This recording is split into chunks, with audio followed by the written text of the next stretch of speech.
This is the first video in the assembling phase. We're going to be assembling the Beaver Dam CLP medium kit. We're going to be putting it on the 420cc 13 horsepower Harbor Freight Predator engine, and this one is the Hemi version. Settle in, enjoy yourself. This shouldn't be too long of a video. I'll try to keep it as short as possible, and I'll show you how easy or how hard it is to assemble this kit. Let's go ahead and dig into it. Oh, and real quick, if you like these videos and you've been enjoying them, go ahead and just like them. And then once you like them, if you want to continue watching and support the channel, go ahead and subscribe. Go ahead, put this in full size, full screen, enjoy it, and watch how it's put together. Thank you. So real quick, just to show you what I am using. I'm going to be using some wrenches, some adjustables, I have a flat head, and also a Phillips head, pliers, a pair of side cutters, zip ties. There's some nuts and bolts that came with the kit. Have some electrical tape, some Loctite, and then we start getting into the parts and pieces of the actual kit. Have some shop rags, and then I have some electrical connectors and things of that nature to hook up the safety switch. So first off, we are going to be putting the key on the slot of the engine shaft. We're going to use some Loctites on some bolts, and so on and so forth. So it looks like we're going to be using this part and this part.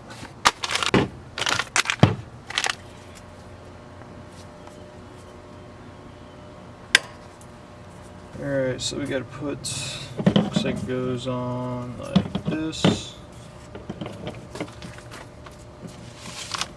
And then there's a bolt, goes on like this. Have our keyway. They're talking about a screw that I believe goes into here. This is something good that they do. They labeled their package, so that's a cool thing. That is a good thing to do. I do like that. Looks like they give you an extra keyway and some other stuff. They don't have like the directions on this one of where they go. I mean, they do give you a little bit of a thing to go by, but it doesn't make too much sense. Just looking at the bolts that I have, these, I believe these are the ones that I need.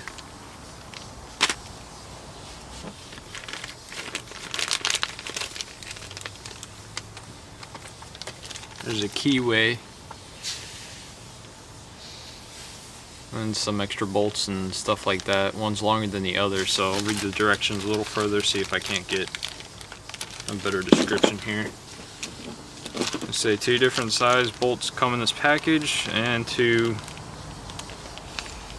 they say that these 2 come in there, and whatever fits your engine is what you use. So I guess you have to guess and just trial and error it.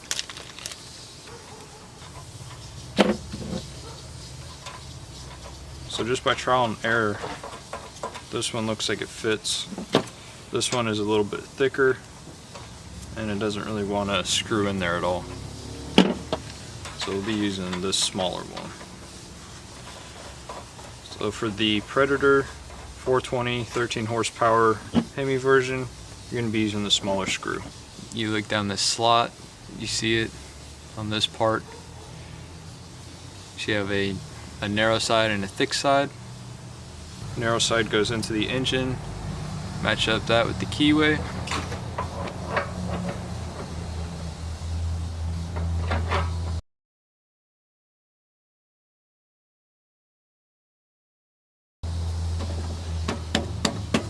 It's got to go on about that far.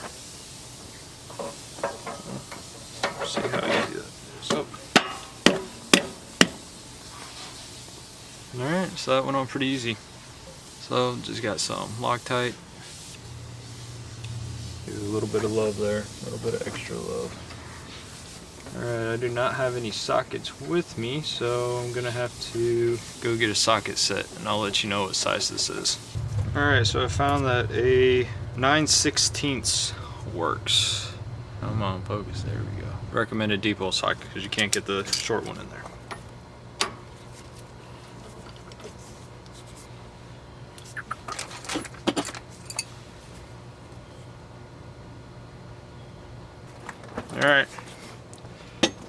I just got a big old wrench now. Problem that I'm having is trying to fit this.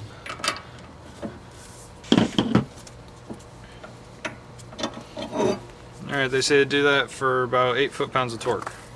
I just tightened it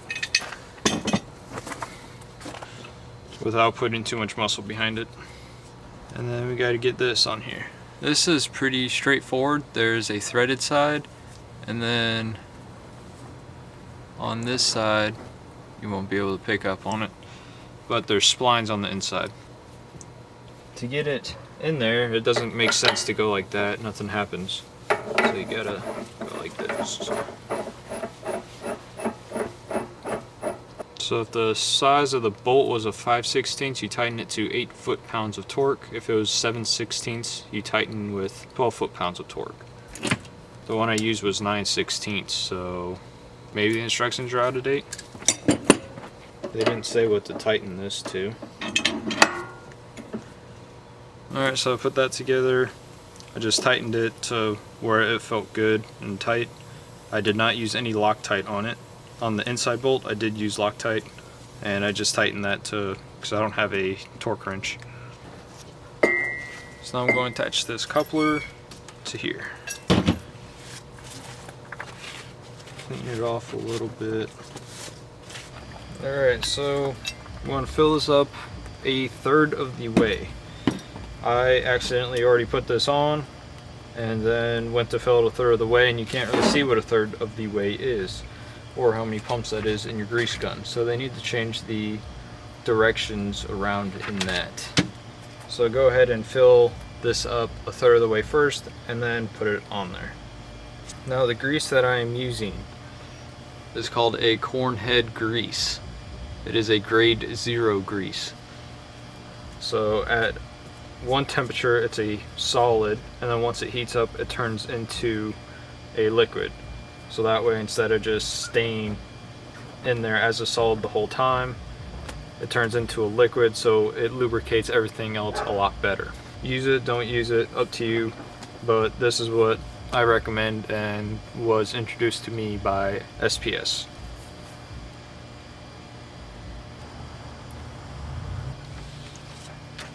Go ahead and put it on. Get your Loctite ready. Go ahead and put a little bit on there.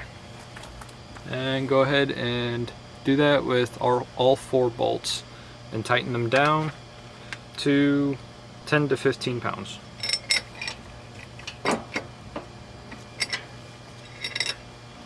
Alright, so we got this on now. Hip hip hooray. So now we got to remove these screws, put on this support bracket. You have to take these bolts off and slide this in.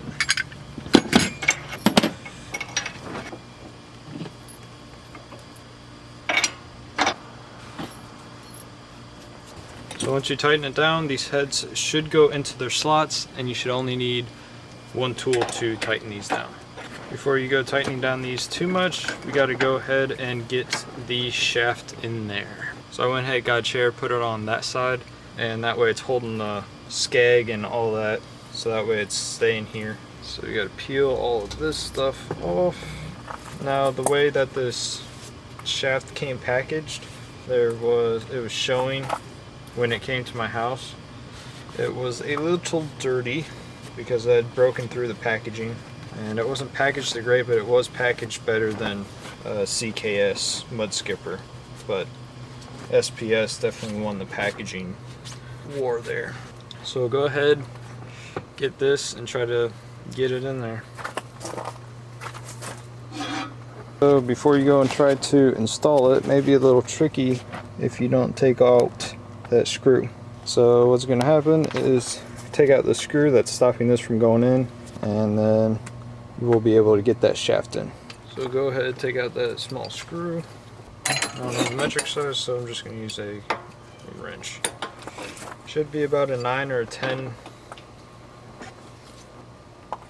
Yeah, in the directions it does not mention this small screw here, so they need to change that. So this is the small screw that I'm talking about. That is on the back side, right here. Right there. So now I just gotta turn this and get it further in there.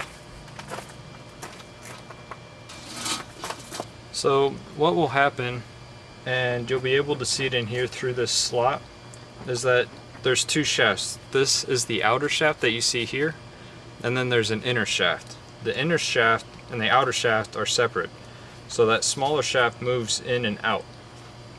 So you can pull this outer shaft further this way to see if you're engaged in here. So just look through this little slot, see if it is, and then you can just push this housing all the way in. Alright, so it seems like we are about there. See if this screw goes in all the way. You'll know you're in the right position when this screw goes in all the way, because on this shaft there's a hole that's put in on the side of the shaft that matches with this hole. Alright, so now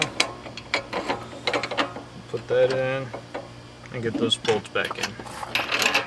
So all these bolts here are 3/4, just so you know. Does not say how tight to tighten these, no foot pounds or anything like that. So I'll just keep going until they feel to where they should be. I don't really like having an extra piece like this. It's not part of the coupler, but it just seems like a cheap fix to something. We have 3 Zerk fittings to put in. Alright, so they gave you 5, you only need 3. If you tighten them too much, they seem to break. So, there's somewhere in there for you. So let's get this masking tape off.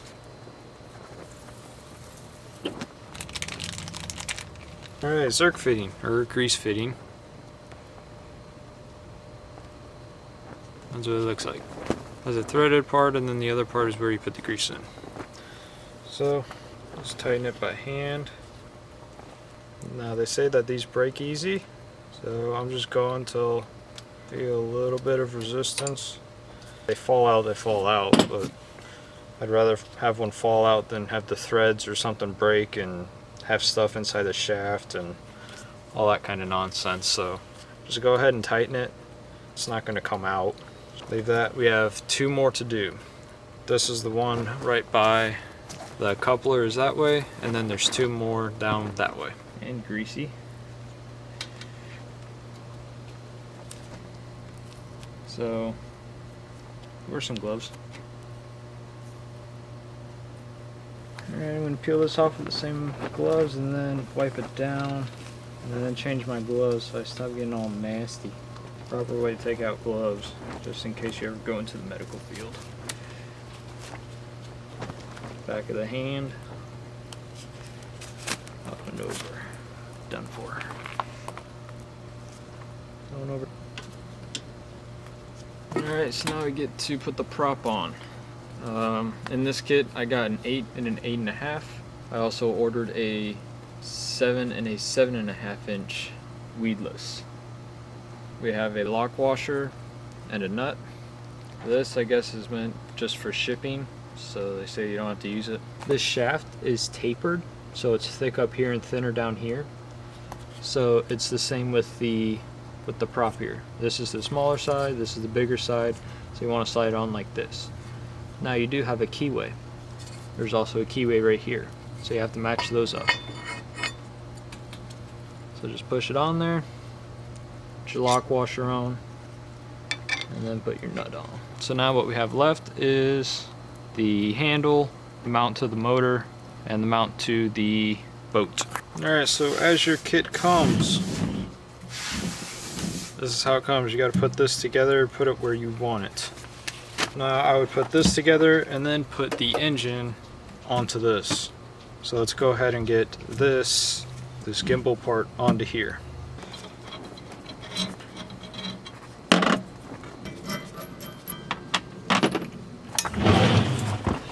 Now when you go to assemble these, there's a right way and a wrong way. This way, you can't tell if it's right or wrong. This one you can, because it moves moves up and down like that. That's what this spacer is for. On the outside of this, it has a thicker hole. So we'll undo this. See? This goes right in there.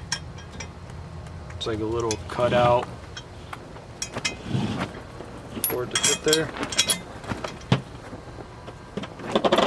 And then it fits the way you need it to. Same with this side. This side already has it though.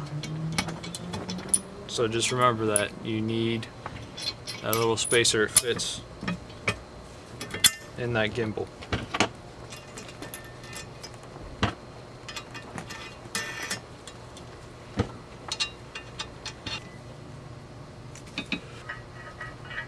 Alright. So we've got that set up. So there's 4 bolts that go with it. 1, 2, 3, 4. Lock washer on the bottom. Regular washer on top.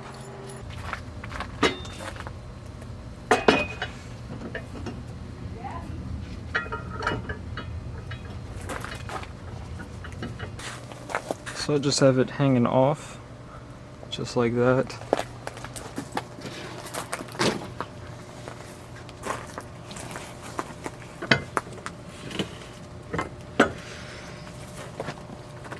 Did I get it, guys? Yeah, that did it. You guys can't see that. Uh-oh.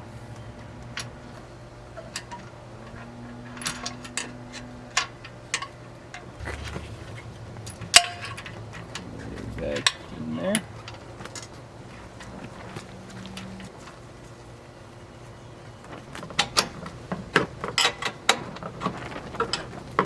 I would recommend just putting another one on the other side so you get 2 in there, and then transfer it to your boat, and that way it'll be a lot easier to get the other 2 on there. So I'm right-handed. I want to have it on my right side, so I'm going to put it on this side. So they want us to undo these bolts, slide it in there, and then use Loctite to tighten them down. The size of this bolt is going to be 17 millimeter. So with this doesn't have any notches, cuts, or anything in it, so I guess it's just a flat bolt that just pushes up against it. I'm sure you can change how far you want it. Right there I have about 1 inch sticking out the back, and for now I'm just going to have it sitting straight up. And this one down. Just like that. We have about 1 inch sticking out the back. That's how it looks sitting in there. You can see that all that's doing is just pushing up against that side of it. So my only worry is when you push down on top of that handle and you go to turn, if that pipe's gonna turn inside of that hole. If you're pushing on that end and you're pushing that way, so to say, is this pipe gonna twist inside of there? I mean, no matter how tight you tighten those, if you put enough force on that end to push it away from you or pull away, it may twist inside of there. So that's my only hesitation. We now need to do the throttle cable and the throttle lever. So there is absolutely no directions on how to install this, so you're just gonna have to play around with it, or just watch the video and figure out how I deal with it. So if I'm running, I'll probably want it like this. So I guess the spacer's pulled up so that way you have more throttle there, but I'm gonna do it where it's sticking out a little further because those are different colored screws. I don't like it.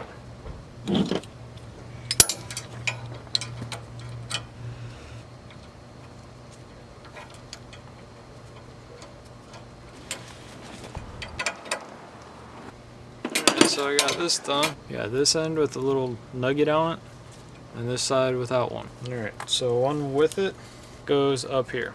The one without goes to the engine.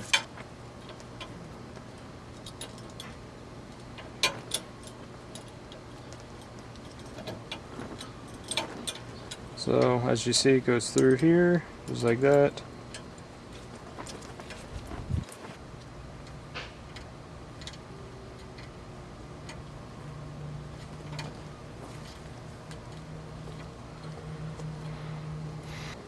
Yeah, they don't tell you much about how this works or anything, so I'm sort of just playing with it. If you guys see something different or not right, let me know.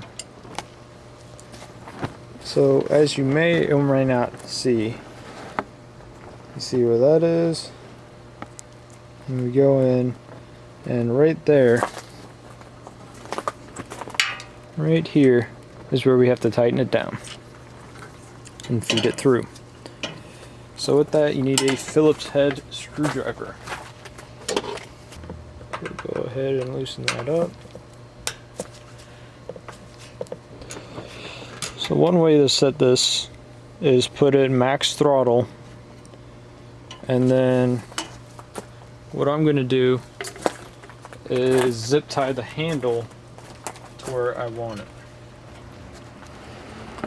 So real quick,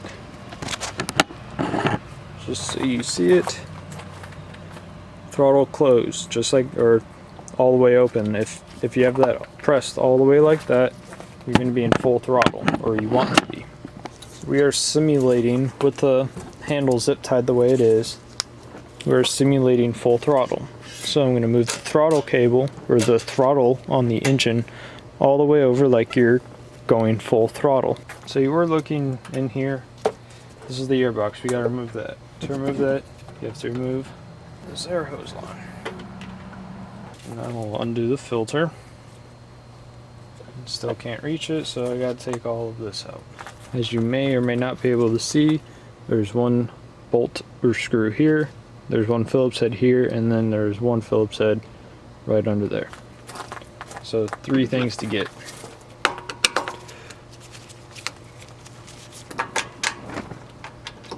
Lucky guess, it is a 10mm. Alright, I'm now taking off the whole box. Alright, so we got the airbox, not really off, but just loose, so that way I can operate my Phillips head in there.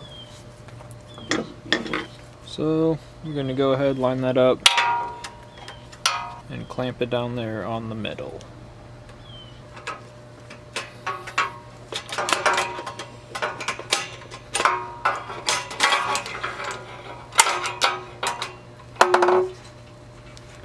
As you can see, it's fairly hard to get a camera angle, so sorry if you guys can't see the best. I'm trying to stay out of your way. So with this bolt, it comes fully tightened, just like this. And then your throttle, when you pull on your throttle, it stays there. It acts as a friction. So when you want it full throttle and you want it to run full throttle, you use a lever, pull it to full throttle, and it stays there. Now if you loosen it, you do full throttle, and then it comes back. It makes it stay where it's supposed to. So the whole point is to let it do this. Now I don't know exactly how to leave it to do that, so I'm just going to leave it loose, but I'm going to put some Loctite on it, just so the nut doesn't go anyplace. So now all of that is done. So now that we got all that tightened down, got this tight, we got this screw tight, we got this loose, so that way that the motor always returns to idle, that way it's smooth. Now we got to put everything back, so now we got to tighten this back up.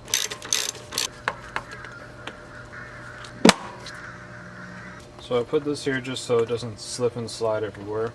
This cable, it may come out of this at times, so I just tightened it up right there. Side cutters. So now our throttle works. It returns to idle when you let go. So now we got all that done.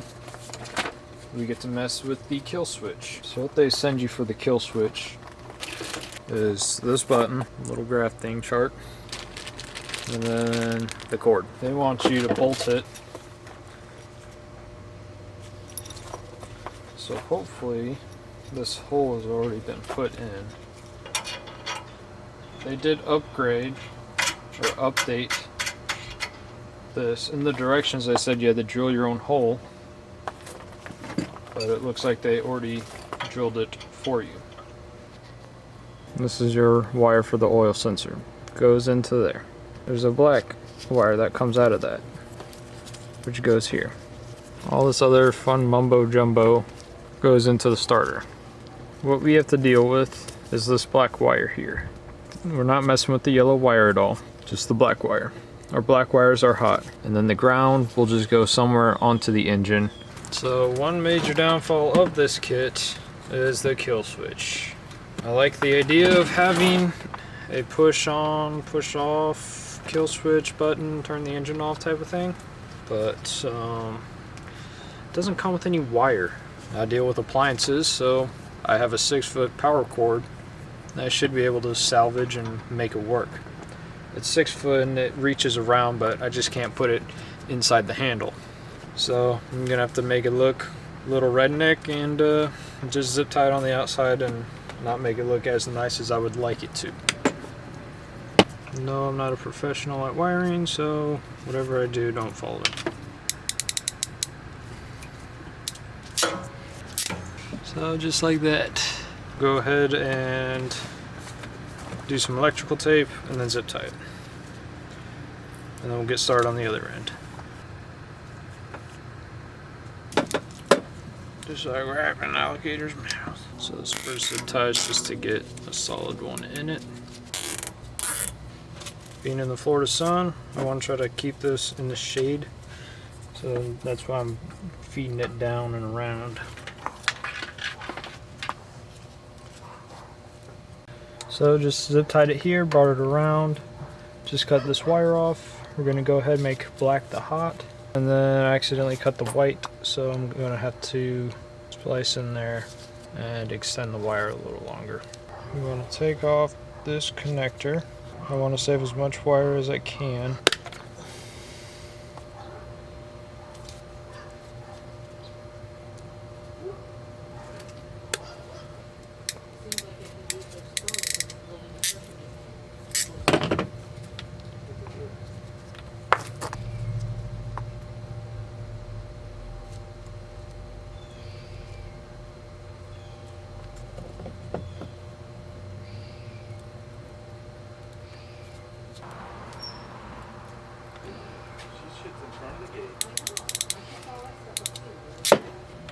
Just using electrical tape.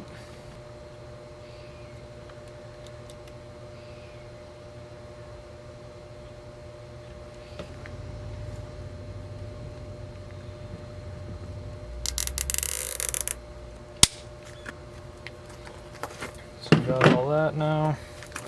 This white wire still has to be our ground.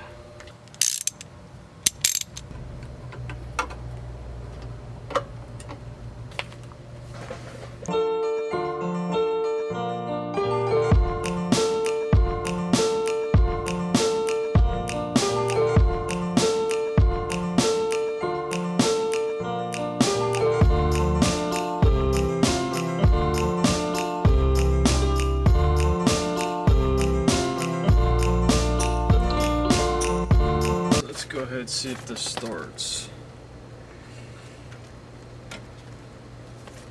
Got our kill switch. That's in there. We will choke is on. Engine's turned to start.